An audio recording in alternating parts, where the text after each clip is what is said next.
recebe um telefonema dizendo que toda aquela luta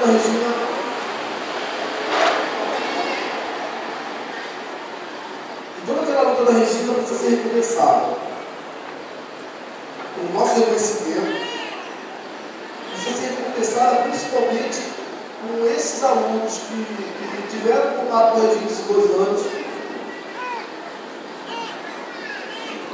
tendo da Regina na memória o diário mais positivo e, acima de tudo, saber que se tem alguma coisa que preocupava a Regina nesse período, era a possibilidade de vocês terem sucesso na vida. De vocês serem seres humanos felizes. A Regina não está mais conosco, mas a Regina não sai do centro, a Regina não sai da escola. Como eu tenho certeza que a escola não sai da vida dos seus, mesmo que vocês não estejam bem. Então, aos meus amigos da autonomia, que tiveram depois, a Cristiane, como professora, que foi uma escolha muito feliz que a gente teve com a Cristiane, pela qualidade, pela sensibilidade. Os meus amigos da autonomia não brinquem com suas vidas. Os meus amigos da autonomia, compreendem que viver é muito sério.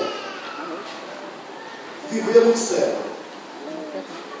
E se a Regina tinha sonho, é para a autonomia terminasse com as patas perto. Repetindo o que eu disse anteriormente. Então, assim, que a memória da Regina permaneça aqui da forma mais positiva possível. E todos nós que conhecemos a Regina, e principalmente vocês, que tiveram uma aula com a Regina, meio que honre o que a Regina passou para vocês. Então, eu vou de toda a direção da escola, dos professores, eu desejo que a gente tenha uma formatura tranquila, feliz, e que a gente consiga sair daqui dessa escola para vocês estarem aqui melhores do que eu. Obrigado pra caramba. Eu estou aqui durante todo o mês de dezembro, desde janeiro, que eu vou tirar férias, para atendendo o que for preciso. E vocês têm certeza que a escola continua aberta para vocês. Tá bom? Obrigado, tudo de bom, felicidade para vocês.